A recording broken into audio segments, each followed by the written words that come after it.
Assalamualaikum warahmatullahi wabarakatuh. Selamat malam, salam sejahtera bagi kita semuanya. Yang saya hormati pimpinan lembaga negara yang pada malam ini hadir, yang saya hormati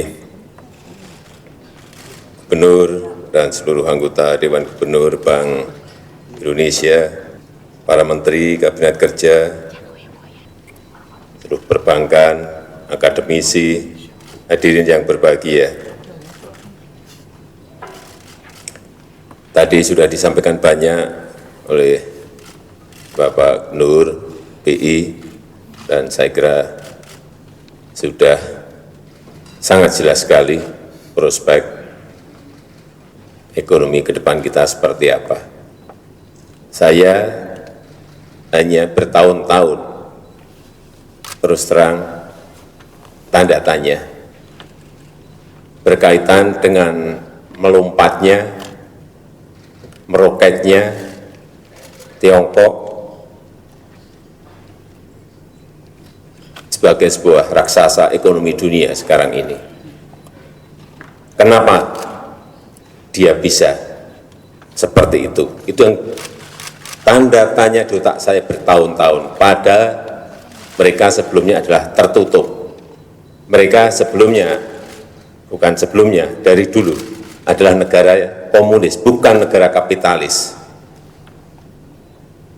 Kenapa berani membuka lebar-lebar pintu mereka untuk investasi asing? Ada undangan di Beijing kemarin itu.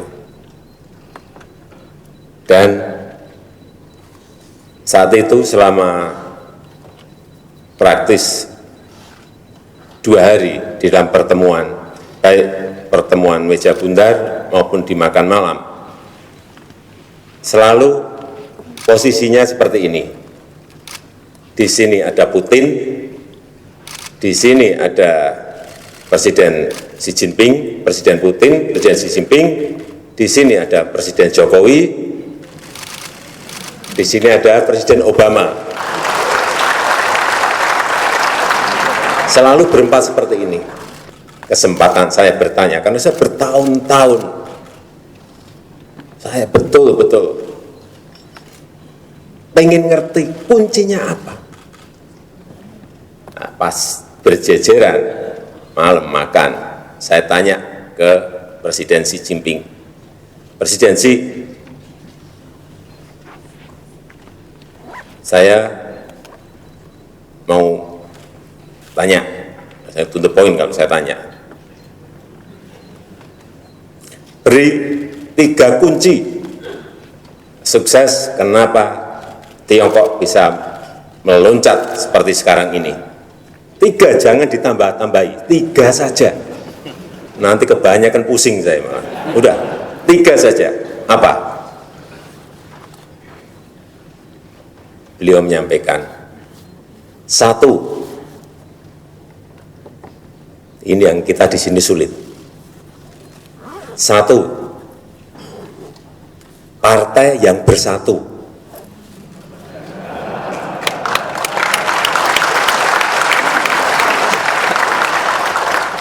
Ini yang sulit. Sudah saya bilang kan, ini yang sulit. Partai yang bersatu, partai yang harus bersatu. Kok bisa? Iya. Kalau tidak seperti itu, bagaimana kita bisa membuat visi ke depan?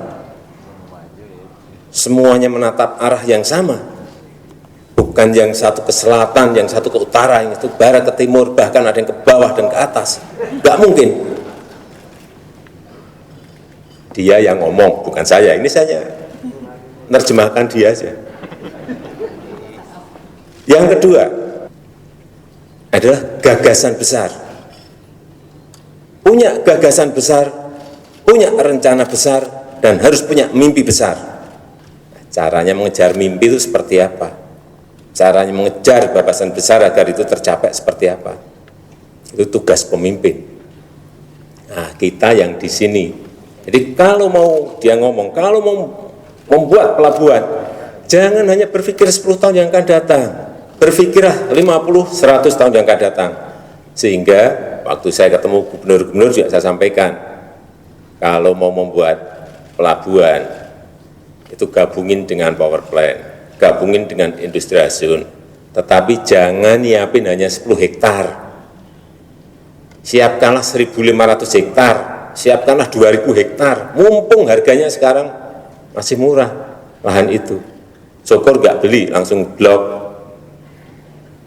bisa kita pakai untuk 100 tahun yang akan datang. Karena ini betul. Dan kita memang sekarang ini, kita harus sadar, GBHN kita, haluan negara kita, itu belum bisa menjangkau sampai, inilah yang juga harus kita persiapkan. Jadi kalau mau membuat pelabuhan, sekarang ini seperti Tanjung Priok, sudah sulit sekali. Mau beli di daratan, harganya 30 juta per meter. Bayangkan kalau kita butuh 2.000 hektar, kalikan. Berapa ratus triliun kita harus bayar. Nggak mungkin sekarang ini bisa dilakukan. Untung bisa reklamasi. Reklamasi itu hitung-hitungan kosnya paling-paling 6 juta, 7 juta. Tapi juga sudah mahal. Contoh juga masalah MRT. Pusing kita juga harus membayar lahan yang 30 juta, 40 juta karena harus gusur di dalam kota. Ada yang 60 juta. Ini yang kedua. Yang ketiga, saya tunggu-tunggu yang ketiga apa ya. Tapi sudah ada yang pasti yang ini benar. Bangun segera infrastruktur untuk connectivity, untuk hubungan antar kota, untuk hubungan antar provinsi, untuk hubungan kalau kita antar pulau, segera, jangan ditunda-tunda. Kalau buat jalan, jangan kecil-kecil, langsung gede. Hubungkan antar kota, hubungkan antar provinsi, hubungkan antar pulau. Ini yang harus kita kejar. Dan yang namanya infrastruktur, betul. Beliau ngomong itu betul. Kalau tidak kita kerjakan sekarang, kita kerjakan 10 tahun atau 20 tahun, ya, bisa lipat-lipat harganya. Ya contoh lagi MRT kita ini. Coba kalau 26 tahun yang lalu sudah diputuskan, keputusan politik jalan. 20 tahun yang lalu kita sudah punya MRT. Ongkos pembebasan lahan masih murah. Ongkos gusurnya juga masih murah karena belum banyak gedung-gedung tinggi seperti sekarang ini. Beli keretanya juga masih murah. Ongkos kontraktingnya juga masih murah. Sekarang semuanya mahal semuanya. Jadi betul semua, 3 tadi betul semua, tapi yang sulit yang nomor 1. Yang sulit. Tapi kita ingin yang 1 ini, ya kalau sekarang kan masih 38%. Ya moga-moga nanti bisa 6 bulan ke depan bisa tambah. Paling tidak, ya tidak bulat bersatu 100%, tetapi bisa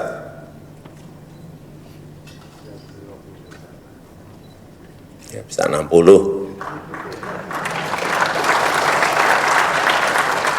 Syukur bisa 70, syukur bisa 80, karena di dalam negara itu memang harus ada check and balance. Jadi ya mesti ada yang di luar pemerintahan yang ngecek lah, kalau enggak nanti pemerintahan ini juga enggak ada yang ngontrol. Pemikiran yang disampaikan itu betul, benar, itu betul. Sehingga kenapa di mana-mana selalu saya sampaikan infrastruktur, investasi, foreign direct investment itu harus digenjot, didorong untuk segera dibangun di mana-mana. Sehingga kenaikan pengalihan, bukan kenaikan, pengalihan subsidi BBM ke sektor produktif ini arahnya juga ke sana. Bapak Ibu bisa bayangin, tahun depan itu subsidi totalnya di dalam APBN kita 433 triliun. BBM-nya kira-kira hampir 300-an triliun. Dalam 1 tahun kita bakar hanya untuk BBM. Selama 5 tahun kemarin, yang untuk BBM 714, kesehatan hanya 220 triliun, infrastruktur hanya 570 triliun. Yang dipakai subsidi BBM lebih besar, boros enggak kita? Sangat boros. Ini yang harus dialihkan ke sektor produktif. Bayangkan, waduk kalau kita mau buat harganya, kosnya kira-kira 400 sampai 500 miliar. Selama 5 tahun, kalau subsidinya 714 jadi berapa waduk? 1.500 waduk. Coba bayangkan, tahun depan subsidinya kalau kita nggak apa-apain 300 triliun jadi 600 waduk. Padahal rencana kita dalam 5 tahun itu hanya bangun 30 waduk, sudah dipastikan kita swasembada pangan. 3 tahun ini swasembada pangan dipastikan, insya Allah. Artinya apa? Yang sudah kita bakar bertahun-tahun, keborosan kita ini tidak kita sadari. Ini yang harus dihentikan, diarahkan ke sektor produktif. Baik untuk petani, baik untuk nelayan, baik untuk usaha mikro, usaha kecil yang ada di desa. Itu yang mau kita sasar. Bayangkan juga kalau tahun depan nggak kita apa-apain, 300 triliun kita bakar untuk subsidi BBM, dibuat untuk jaringan kereta api di Sumatera, Kalimantan, Sulawesi, Papua, totalnya hanya 360. Sudah jadi jaringan kereta api di seluruh Indonesia. Bayangkan betapa kita sangat boros sekali. Sangat boros. Belum kalau buat jalan tol lebih banyak lagi. Buat waduk ya tadi bisa se-Indonesia ini isinya waduk semuanya. Kalau subsidi itu kita buat waduk, pertanian kita melimpah dengan air. Enggak, ini untuk pembanding saja supaya kita sadar semuanya. Ada sebuah rezim anggaran yang harus dirubah.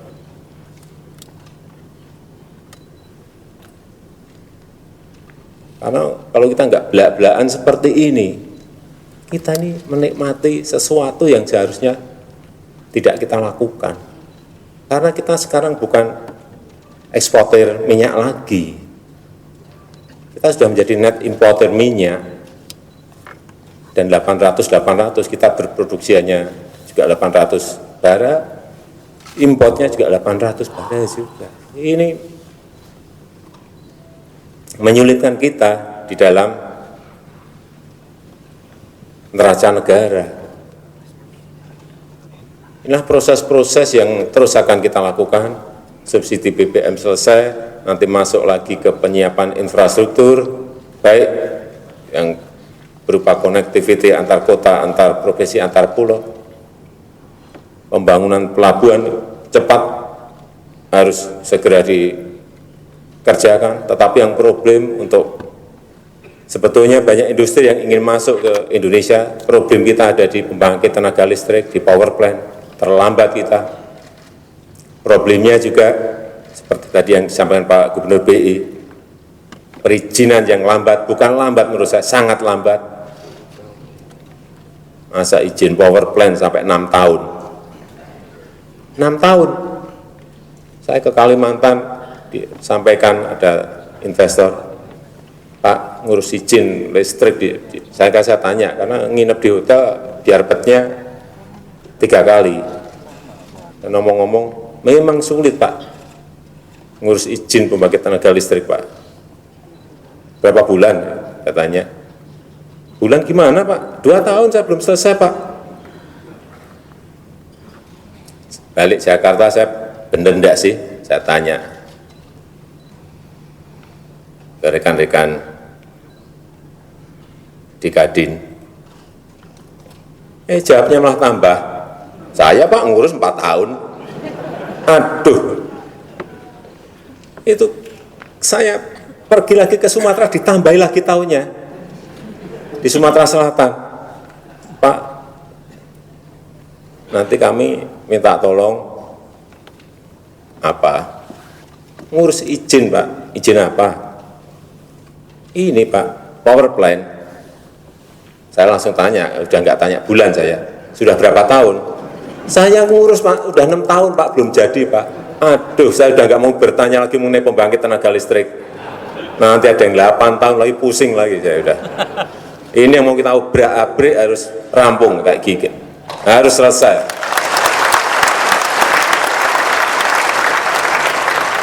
Percuma nanti foreign direct investment datang, membuat industri, membuat manufaktur, listriknya nggak ada. Dari mana dia harus?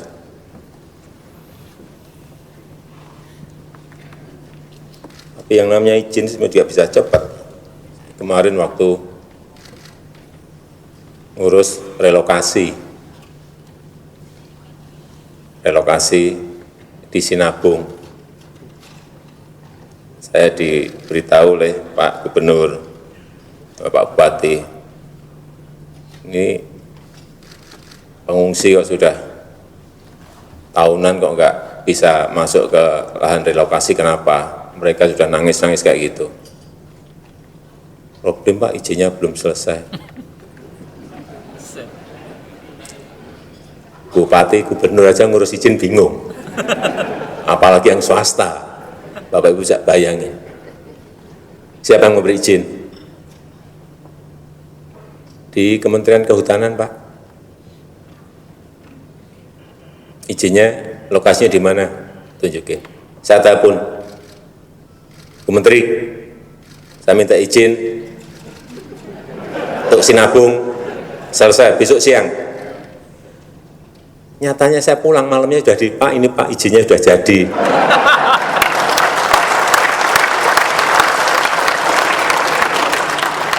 Enggak, maksud saya, ini kan hanya masalah niat. Masalah mau atau tidak mau. Izin itu apa sih? Tulisan di selembar kertas. Ya kan? Ketik kan? Ketik paling 2 menit rampung, saya pernah nyoba. Kemudian ditandatangani. Berapa lama sih? Iyalah pakai, ini kan sudah dicek kan, namanya yang ngajukan bupati, gubernur, mestinya juga sudah ada lampiran-lampiran ngecek, memverifikasi syarat-syaratnya mestinya sudah. Ya masa bulanan aja nggak boleh, pakai ini tahunan.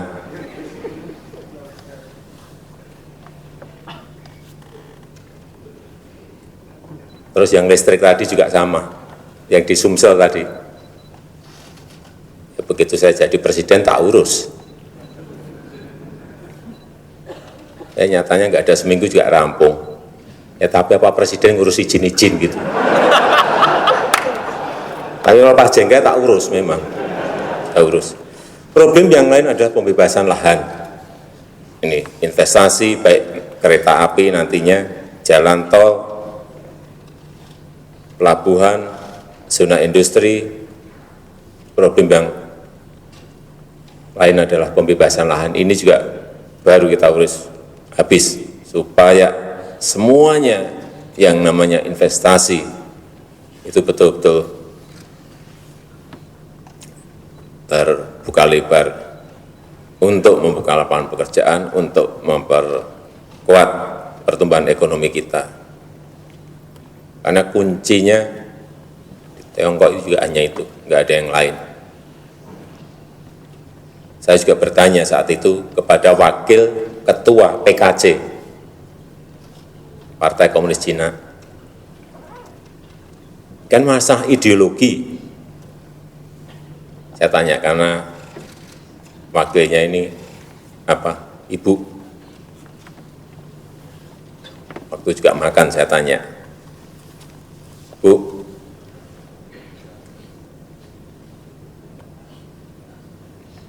kenapa Tiongkok berani membuka lebar-lebar investasi seperti ini? Apakah tidak takut semuanya dikuasai oleh investasi asing? Yang jawaban dia ini masalah ideologi, saya terkaget-kaget. Kita buka, siapapun boleh masuk. Terus nanti kalau dikuasai semuanya, tidak, karena dia naruh barang di kita. Dia buat jalan, masa jalannya mau ditarik ke negara dia. Dia buat pelabuhan, masa pelabuhannya mau ditarik ke tempat. Suatu saat, entah 10 tahun, entah 20 tahun, barang itu pasti akan kembali ke negara kita, ke provinsi kita. Cara berpikir itu yang luar biasa, dari sebuah ideologi yang mestinya anti kapitalisme bisa berpikir seperti itu. Nggak mungkin dia bikin pabrik di sini, pabriknya dibawa. Bisa ngomong runtut.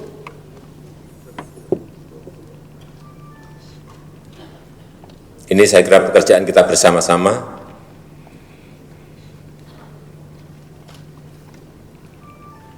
Marilah kita bekerja untuk negara yang kita cintai. Terima kasih. Wassalamualaikum warahmatullahi wabarakatuh.